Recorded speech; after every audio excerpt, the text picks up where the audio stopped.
Assalamualaikum warahmatullahi wabarakatuh. Terima kasih telah mengklik video ini. Jangan lupa untuk like, subscribe, dan tinggalkan kritik serta saran kalian di kolom komentar. Ia datang dari ribuan kilometer jauhnya, mencari ketenangan di puncak alam yang megah. Namun siapa sangka, kedamaian yang dicari justru berubah menjadi kesunyian yang mematikan. 4 hari ia terjebak di jurang, tanpa suara, tanpa pertolongan. Akhir liburannya berubah menjadi duka yang mengguncang dunia.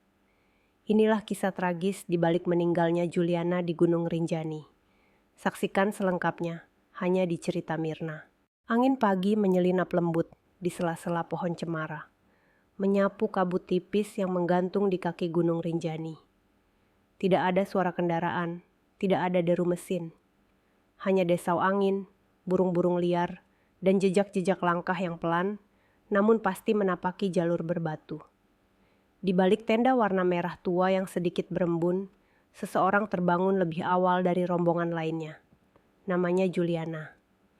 Tubuhnya ramping, kulitnya kecoklatan, dan rambut ikalnya dikuncir rapi. Di matanya masih tergambar sisa kantuk, tapi bibirnya menyungging senyum kecil. Hari itu adalah hari keempatnya di Lombok, dan mungkin yang paling ia nantikan. Pendakian menuju puncak Rinjani. Ia membuka catatan kecil yang selalu ia bawa kemana-mana.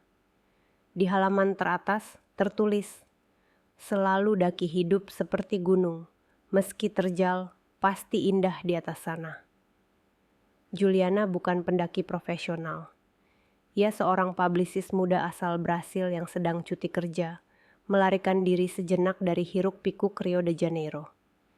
Indonesia bukanlah destinasi pertama dalam daftarnya, tapi Rinjani menyihirnya lewat foto-foto langit biru dan danau segara anak yang menenangkan. Ia tidak sendiri. Bersamanya ada 2 orang pendaki lain dari Kanada, seorang pemandu lokal, dan 2 porter. Semua berjalan santai pagi itu, udara masih segar, dan kabut mulai menipis. Tidak ada yang aneh, tidak ada firasat buruk. Namun langit pagi itu terlalu tenang, seakan menyembunyikan sesuatu yang akan terjadi. Dan dalam beberapa jam ke depan, tawariang itu akan berubah menjadi jeritan yang nyaris tak terdengar siapapun. Hari mulai merambat siang. Matahari sudah tinggi, tapi kabut masih enggan naik dari dasar jurang. 2 porter mencoba menuruni lereng sejauh yang mereka mampu, memanggil-manggil nama Juliana sambil menahan napas di antara tebing curam. Namun tak ada satupun jawaban. Pemandu segera menghubungi base camp melalui radio darurat. 1 pendaki perempuan jatuh. Kami butuh bantuan SAR.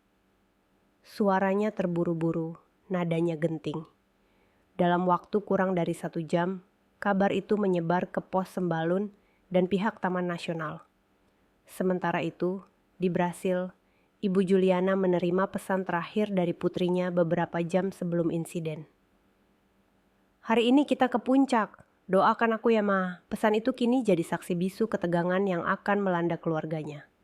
Menjelang sore, keajaiban kecil terjadi. Salah satu pendaki perempuan Malaysia mencoba menerbangkan drone miliknya. Juliana sempat terlihat, namun sebelum posisinya benar-benar terlacak. Juliana kembali menghilang dari posisi sebelumnya. Tim SAR memutuskan mengerahkan drone thermal dan tim penyisir jalur darat. Namun waktu terus berjalan. Kabut turun lebih tebal, jarak pandang terbatas. Suhu mulai turun drastis, membuat tim SAR kesulitan. Di dasar jurang, Juliana masih hidup. Ia tergeletak di atas batu besar. Tubuhnya terluka parah, tangan kirinya patah. Tapi ia sadar. Ia mencoba berteriak, tapi hanya keluar suara serak. Ia menunggu. 1 suara, 1 langkah, atau 1 cahaya yang menunjukkan seseorang akan datang. Namun sore berubah malam. Dan yang terdengar hanyalah desir angin.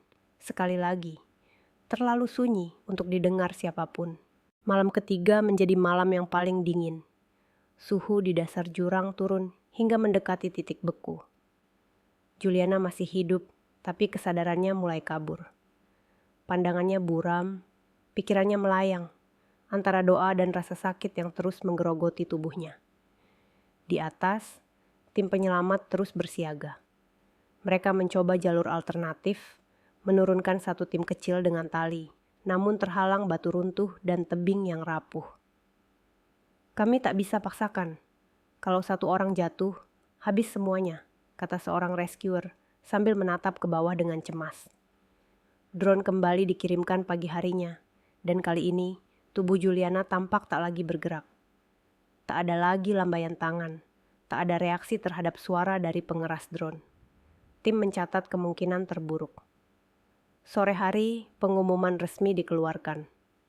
Juliana diduga telah meninggal dunia. Proses evakuasi jenazah akan dilakukan keesokan harinya, melalui jalur darat. Helikopter tetap tak bisa terbang karena cuaca yang memburuk. Kabar itu menyebar cepat. Di media sosial, tagar Justice for Juliana mulai trending. Ribuan netizen dari Brasil membanjiri kolom komentar Instagram Presiden Indonesia, mempertanyakan kenapa evakuasi tak bisa dilakukan lebih cepat. Dan mereka juga menghina Indonesia dengan kata-kata kasar. Begitu juga dengan keluarga Juliana yang menolak untuk diam. Di Brasil, ibunya menangis saat diwawancara televisi lokal. Dia mengirim pesan terakhir, penuh semangat. Kami hanya ingin tahu, kenapa dia tidak diselamatkan. Juliana yang datang mencari kedamaian di negeri orang, kini telah terdiam selamanya. Di tempat yang begitu indah dan begitu sunyi, ia menghembuskan napas terakhir, bukan karena lupa, tapi karena terlalu lama ditunggu. Dan langit yang semula menjanjikan keindahan, kini menutup kisahnya dengan keheningan. Jenazah Juliana akhirnya berhasil dievakuasi pada hari kelima. Setelah tim penyelamat menuruni jalur terjal sejauh ratusan meter dengan perlengkapan penuh. Ia ditemukan tergeletak di antara dua batu besar. Tubuhnya sudah kaku namun utuh. Di tangan kirinya masih tergenggam tali kamera yang rusak. Tangis pecah di base camp saat jenazahnya dibawa turun. Para porter, pemandu dan relawan menunduk diam. Tidak ada kata-kata yang cukup kuat untuk menghapus rasa bersalah. Juliana datang sebagai tamu dan pulang sebagai berita duka. Setibanya di Brasil, keluarga langsung meminta otopsi ulang. Hasilnya mencatat, Juliana meninggal bukan karena hipotermia, melainkan trauma berat akibat benturan. Dokter forensik memperkirakan ia masih hidup selama 18 sampai 24 jam setelah jatuh. Artinya, ia menunggu lama. Pemerintah Brasil menanggapi serius. Kantor Pembela Umum Federal mengirim nota diplomatik menuntut klarifikasi dari Indonesia. Mereka mempertanyakan lambatnya penyelamatan, peralatan yang tidak memadai, serta koordinasi yang dinilai buruk. Kalau dia warga negara dari negara besar, apakah responnya akan sama? Tanya seorang pengacara keluarga di media internasional. Di Indonesia, polemik muncul. Ada yang membela, mengatakan Medan Rinjani memang ekstrem. Tapi banyak pula yang mendesak evaluasi menyeluruh terhadap prosedur evakuasi gunung dan keselamatan wisatawan asing. Namun bagi ibunya, tidak ada gugatan yang bisa mengembalikan putrinya. Dia hanya ingin melihat matahari terbit di tempat baru, tapi malah pergi tanpa sempat berpamitan. Kini, di Rinjani, angin tetap bertiup, langit tetap biru. Tapi bagi yang tahu kisah ini, tiap langkah di gunung itu akan selalu menyisakan tanya. Bagaimana jika bantuan datang lebih cepat? Dan nama Juliana pun abadi, dalam sunyi yang tak seharusnya terjadi. Mereka mulai menapaki jalur Cemara Nunggal sekitar pukul 8 pagi. Jalur itu terkenal menantang, dengan medan sempit di tepi tebing curam yang dibatasi akar-akar pohon dan batu-batu lepas. Tapi pagi itu cuaca cerah. Matahari belum menyengat dan awan hanya melayang tipis di atas bukit-bukit hijau. Juliana melangkah di urutan ketiga. Di depannya sang pemandu dan di belakangnya salah satu porter yang sesekali membantu membawakan botol air atau kamera miliknya. Ia terus merekam video pendek, tersenyum ke kamera, tertawa saat angin menerpa rambutnya. "This is heaven," ucapnya dalam bahasa Inggris. "I wish my mom could see this." Tapi jalur itu tak memberi ampun pada siapapun yang lengah. Di satu titik sempit, hanya selebar bahu orang dewasa, Rombongan melambat. Sang pemandu memperingatkan agar hati-hati, karena semalam hujan membasahi tanah. Juliana mengangguk, tapi ia sedikit terpaut jarak, karena sempat berhenti memotret pemandangan awan dari sisi tebing. Saat ia mengejar, kakinya terpeleset di tanah berlumut. Tidak ada jeritan keras, hanya suara gesekan batu dan dentuman kecil yang terpantul ke dinding jurang. "Juliana!" sang porter berteriak panik. Rombongan langsung berhenti. Mereka menunduk, memanggil-manggil namanya. Tidak ada jawaban. Hanya suara burung dan desir angin yang kembali berembus seperti sebelumnya. Tenang, terlalu tenang. Pemandu segera memberi instruksi. Satu orang diminta tetap di tempat, yang lain turun perlahan mencari titik jatuh. Dalam sekejap, perjalanan indah itu berubah menjadi kecemasan. Juliana, gadis penuh harapan dari Brasil, menghilang di antara jurang Rinjani yang sunyi. Hari kedua pencarian dimulai sejak fajar menyingsing. Tim SAR, relawan lokal, dan petugas Taman Nasional Gunung Rinjani menyisir jalur curam Cemara Nunggal. Drone thermal dikerahkan, menyapu lereng dan celah jurang yang nyaris tak terjangkau manusia.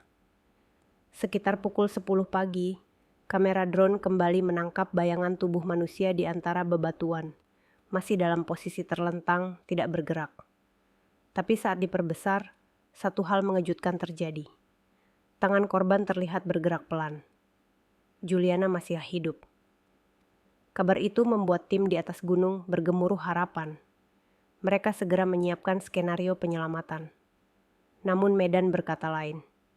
Jalur menuju titik jatuh terlalu vertikal, penuh batu licin dan akar menggantung. Jalur turun tak bisa digunakan tanpa alat khusus. Permintaan helikopter dikirim ke pusat, tapi kabut tebal dan angin kencang membuat penerbangan mustahil. "Kalau kami turunkan tim saat ini juga, bisa jatuh semua," ujar salah satu koordinator. Mereka memilih menunggu cuaca membaik, sembari terus memantau posisi Juliana lewat drone. Di dasar jurang, Juliana membuka matanya perlahan. Hari sudah berganti. Tubuhnya menggigil, bibir pecah, suara seraknya nyaris tak bisa keluar. Ia tahu ada yang mengawasinya dari atas. Drone itu berputar-putar, bagaikan mata dari langit. Ia mengangkat tangannya, berusaha memberi tanda. Ia percaya mereka akan datang. Namun menit demi menit berlalu dan suara manusia tak kunjung terdengar. Di Brasil, keluarga Juliana mulai gelisah. Mereka menelpon KBRI, media, bahkan menghubungi komunitas pendaki dunia. Mereka tak tahu pasti keadaannya.